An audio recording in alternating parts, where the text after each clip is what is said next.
Deep in the heart of what is now modern-day Romania, in the mist-shrouded mountains of Transylvania, lies a geological mystery that has baffled paleontologists for decades. This is the Hateg Basin. During the Late Cretaceous, about 66 million years ago, this wasn't a mountain range. It was a tropical island in the Tethys Sea. But Hatzeg wasn't just any island. It was a place where the laws of biology seemed to go into reverse. When we think of the Late Cretaceous, we think of giants. We think of Tyrannosaurus rex stalking the plains of North America, or massive long-necked titanosaurs shaking the ground of South America. But on Hatzeg Island, the giants had vanished. Due to a biological phenomenon known as island dwarfism, the massive dinosaurs that arrived here were forced to shrink over generations. Limited food and space meant that only the smallest survived. The mighty titanosaurs, usually 80 feet long, were reduced to the size of ponies. The fierce predators were nowhere to be found. For a long time, scientists thought Hatzeg was a peaceful, quiet sanctuary, a retirement home for miniature dinosaurs. But they were wrong. As they dug deeper into the red mudstones of Romania, they found bones that shouldn't exist. They found a creature that didn't just break the rules of the island, it broke the rules of physics. It was a pterosaur, but not like any we had ever seen. It didn't have the slender, fragile build of a scavenger. It was a massive, walking tower of muscle and bone. On an island of dwarves, a monster had taken the throne. And it didn't come from the ground, it came from the sky. This is a story about the Hatzegopteryx.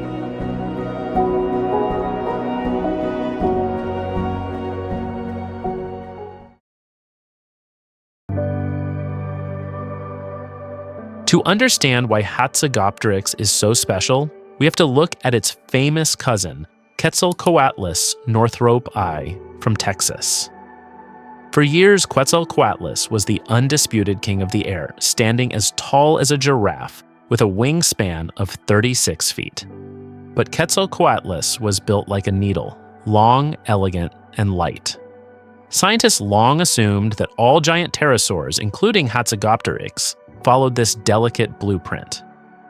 However, when paleontologist Gareth Dyke and his team analyzed the Romanian fossils, they realized Hatzegopteryx was built for war. The neck vertebrae were the smoking gun. In most pterosaurs, the neck bones are long and thin to reduce weight for flight. In Hatzegopteryx, the neck bones were short, incredibly wide, and reinforced with an internal honeycomb structure of bone struts called trabeculae. This wasn't a neck designed for picking up small fish. This was a neck designed to withstand massive mechanical stress.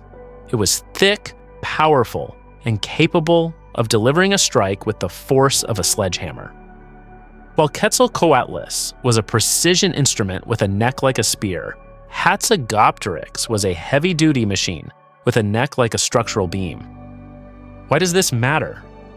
Because a strong neck means a high bite force and able to support his sturdy skull. Hatzegopteryx didn't just peck at small lizards, it was built to hunt. Based on the fragments found, the skull of Hatzegopteryx is estimated to be nearly 8 to 9 feet long. But unlike other pterosaurs with narrow scissor-like beaks, Hatzegopteryx had a much broader, more robust jaw. It was a flying guillotine. This anatomy tells a terrifying story. This creature wasn't just a scavenger, it was a specialized, high-impact predator designed to tackle large, struggling prey. On Hatzeg Island, where the biggest dinosaurs were only the size of horses, Hatzegopteryx had no need to fear anything. It was the T-Rex of the air. Before understanding why Hatzegopteryx was the sole predator in its habitat, we need to understand about Hatzeg Island. We have to look at the map of the Late Cretaceous world. It looked nothing like the Earth we know today. Most of Europe was underwater, flooded by the rising levels of the Tethys Sea. Instead of a solid continent, Europe was a vast collection of tropical islands, an archipelago similar to modern-day Indonesia or the Philippines. Hatzeg was one of these islands, covering about 80,000 square kilometers, roughly the size of modern-day Ireland. But its topography was a land of contrasts. it was surrounded by warm turquoise lagoons and coral reefs. But its interior was a rugged landscape of alluvial plains crisscrossed by massive river systems. Because the island was tectonically active, the terrain was constantly shifting. There were mountains rising in the distance, and the lowlands were lush with subtropical vegetation, ferns, cycads, and early flowering plants. It was a paradise, but it was a closed system. There was no bridge to the mainland. Once an animal arrived here, it was trapped. And that is where the evolutionary magic began. Why did the dinosaurs of Hatzeg shrink? It's a biological rule known as Foster's rule or the island rule. In a massive continent like North America, a titanosaur has thousands of miles to roam and tons of vegetation to eat. But on an island, resources are strictly limited. If you are a 70-ton dinosaur on a small island, you will quickly eat every leaf in sight and starve to death. Evolution solves this through selective pressure. On Hatzeg, the smaller individuals of a species had a massive advantage. They needed less food to survive and reached reproductive age faster. Over thousands of generations, the giants literally faded away, replaced by miniature versions of themselves. This resulted in island dwarfism. This is why we find dwarf sauropods and small iguanodontids there. But there is another side to that coin, Island Gigantism. In the absence of large terrestrial predators like Tyrannosaurus rex, the niche of the apex killer was wide open. Hatzegopteryx stepped into that role. One of the most mind-bending facts about Hatzegopteryx is that it likely spent most of its time on the ground. For a century, we pictured pterosaurs as clumsy on land, dragging their wings like bats. But modern biomechanics has revealed a different reality. These giant Azhdarchids were terrestrial stalkers. When Hatzegopteryx landed, it folded its massive wings into a quadrupedal stance. Standing on its hind legs and its powerful wing arms, its head was 18 feet above the ground. From this height, it had a panoramic view of the island. Imagine a giraffe-sized predator with a beak as long as a person, walking through the scrubland. But it didn't just walk. Engineering models show that Hatzegopteryx could likely gallop.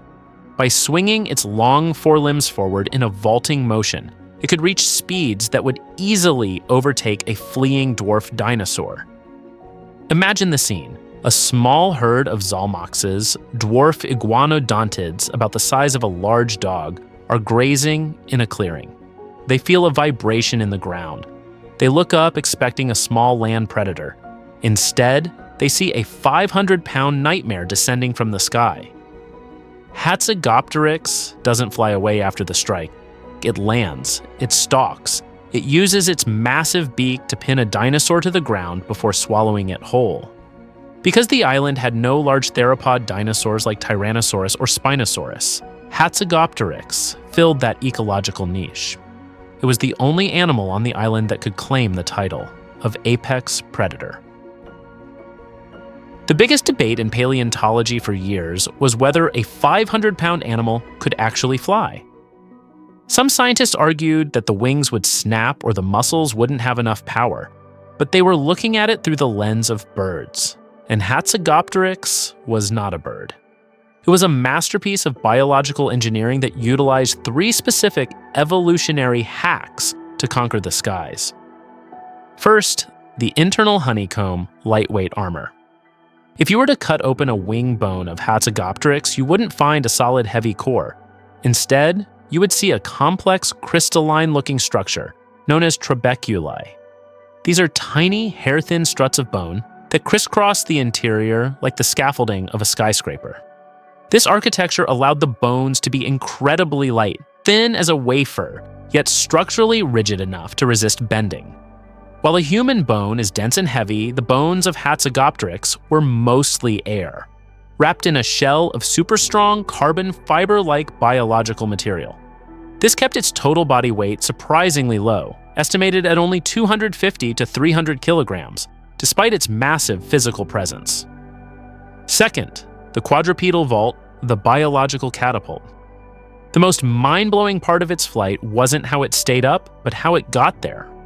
A bird uses its hind legs to jump, but for an animal this heavy, the legs alone aren't enough. Hatzegopteryx used its entire body as a spring-loaded catapult. By standing on all fours, it would rock back on its hind legs and then violently thrust its massive muscular wing arms forward.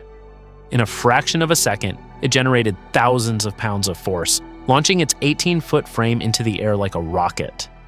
This quadrupedal launch is the only reason an animal of this size could escape Earth's gravity. It didn't just jump, it exploded into the sky. And third, the wing membrane, a living sail. Unlike birds which use feathers, Hatzegopteryx flew using a patagium, a sophisticated membrane of skin and muscle that stretched from its elongated fourth finger down to its ankles. But this wasn't just loose skin. Within this membrane were specialized fibers called actinofibrils. These acted like the battens in a high-tech sail, allowing the creature to change the tension and shape of its wings mid-flight. It could go from a broad soaring wing to a sharp, swept-back wing for a high-speed dive in an instant. With a wingspan reaching up to 39 feet, it could lock its joints and soar for hundreds of miles on thermal currents without flapping a single time. It could cross the Tethys Sea, moving between the islands of Europe like a modern-day jet.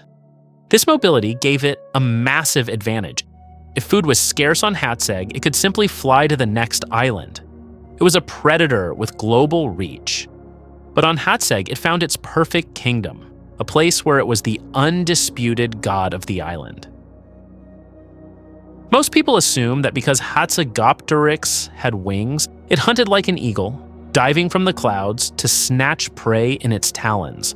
But the biomechanics of its feet and neck tell a much darker and more grounded story. Hatzegopteryx was a terrestrial stalker. It didn't just fly, it conducted its most brutal business on foot. Imagine a creature the size of a 2-story building folded down on all fours, moving through the dense subtropical ferns of Hatzeg Island. Despite its size, it was hauntingly quiet. Its long, padded limbs allowed it to distribute its weight, creeping toward a grazing herd like a gargantuan heron. When it got close enough, it didn't use claws, it used its head. The 8-foot-long skull of Hatzegopteryx acted like a weighted spear. With a lightning-fast strike, powered by those massive reinforced neck muscles, it would drive its beak into the spine or skull of its victim. The impact alone was often enough to kill instantly. If the prey survived the initial blow, Hatzegopteryx would use its beak like a pair of industrial pliers, crushing the ribcage or neck of the struggling dinosaur before it could even cry out. Unlike theropod dinosaurs that tore meat into small chunks, Hatzegopteryx had a massive expandable throat. Recent studies suggest it practiced inertial feeding. It would toss its head back using gravity and the sheer power of its jaw muscles to slide an entire 50-kilogram dinosaur down its gullet in one piece. For the smaller residents of Hatzeg, being hunted by this pterosaur didn't mean being eaten. It meant being deleted from existence in a single gulp. So how does a creature this perfect and dominant simply vanish? The reign of Hatzegopteryx came to a sudden, violent end 66 million years ago. When the Chicxulub asteroid struck the Yucatan Peninsula, the impact was felt globally. But for the giants, it was an immediate death sentence. The resulting impact winter killed off the vegetation, which killed off the dwarf dinosaurs. For a predator as large as Hatzegopteryx, the high-energy lifestyle required a massive amount of calories. You cannot sustain a giraffe-sized body on insects or small lizards. As the miniature dinosaurs of Hatzeg went extinct, their shadow stalker followed them into the dark. Hatzegopteryx was a specialist, a masterpiece of evolution designed for a world of high oxygen and specific island conditions. When that world changed, it had nowhere to go. Today, all that remains are a few heavy reinforced bones in the Romanian soil. But those bones tell us a story that challenges everything we thought we knew about the Cretaceous. It tells us that for a brief moment in Earth's history, The sky didn't just hold the clouds, it held the most terrifying predators to ever walk the earth. Hatzegopteryx wasn't just a flying dinosaur, it was a dragon in every sense of the word. A creature that proved that in the game of evolution, even the smallest islands can produce the greatest monsters. Thank you for watching the world's most terrifying pterosaur.